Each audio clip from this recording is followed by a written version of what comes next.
I'm Scott Wasserman, founder and CTO of Artisan Mobile.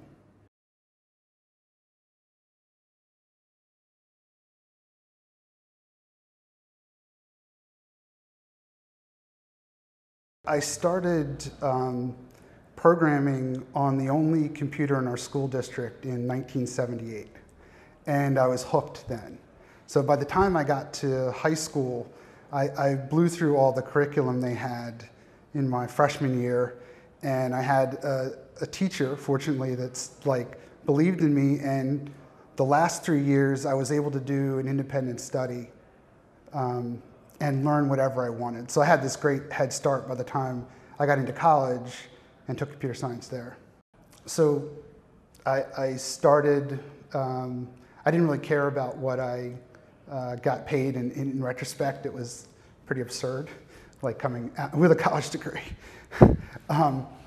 But I learned so much about the whole process of creating a commercialized product, and that's what I wanted. So after about a year and a half, I had a vision for the company. We started off with a few ideas, and eventually landed on doing remote monitoring for vending machines and adding credit card readers to vending machines. So we ended up getting, total funding was about 15 million. 10 million came from Maytag. But we were at least 10 years too early, which has kind of been my curse. Fortunately, in the current venture, mobile is moving so quickly that I think I can outrun that curse. I can't work where I'm constrained by a box, and if I see something in the market, a market opportunity, I just go full force. And we started getting involved in mobile as soon as the iPhone came out, and I saw this massive gap in tools that I was used to having on the web that I wanted to bring to the mobile market.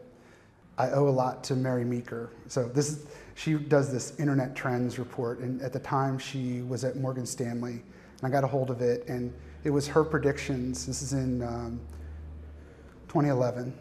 Her predictions for mobile leading up to 2015, and it was I could not take advantage of this market opportunity.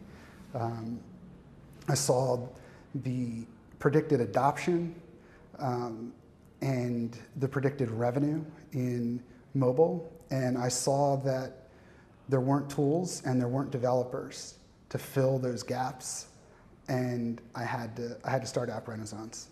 I think that the key thing that I've learned in growing multiple businesses is really knowing yourself, knowing your strengths and your weaknesses, and being honest about it.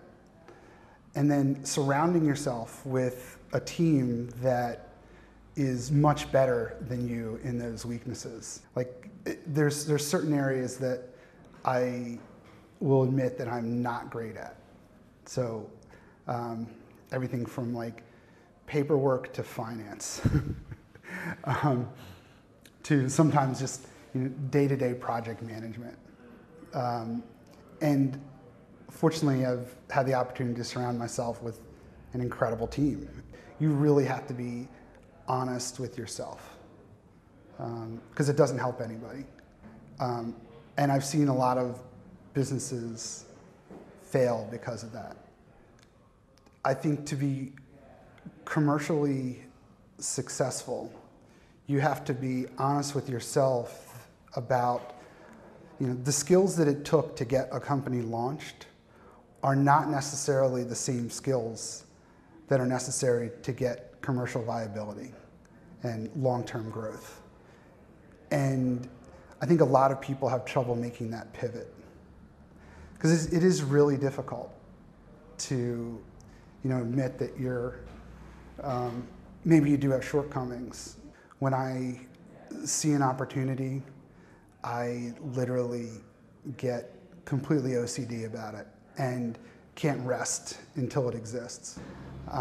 I felt that I had outgrown my role as CEO, and it was time to bring in someone as CEO. And through a mutual friend, I connected with Bob, and he was just the absolute right fit.